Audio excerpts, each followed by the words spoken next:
شروع کرتا ہوں اللہ کا نام لے کر، جو بڑا مہربان نہایت رحم کرنے والا ہے۔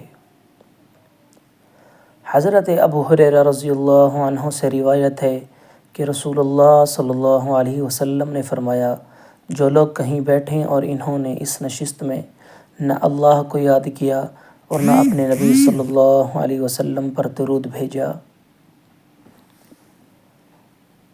یعنی ان کی وہ مجلس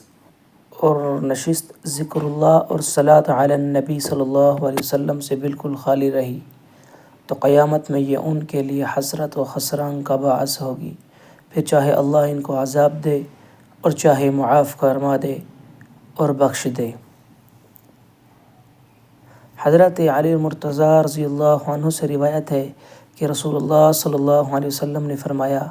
اصل بخیل اور کنجوس وہ آدمی ہے جس کے سامنے میرا ذکر آئے اور وہ ذرا سی زبان ہلا کے مجھ پر درود بھی نہ بھیجے۔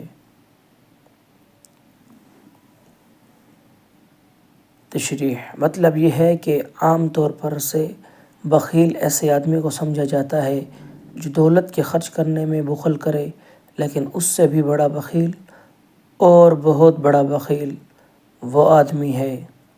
جس کے سامنے میرا ذکر آئے اور وہ زبان سے درود کے 2 کلمے کہنے میں بھی بخل کرے، حالانکہ آپ صلی اللہ علیہ وسلم نے امت کے لیے وہ کیا ہے اور امت کو آپ کے ہاتھوں سے وہ دولت عظمیٰ ملی ہے کہ ہر امتی اپنی جان بھی آپ صلی اللہ علیہ وسلم کے لیے قربان کر دے تو حق ادا نہ ہو سکے گا۔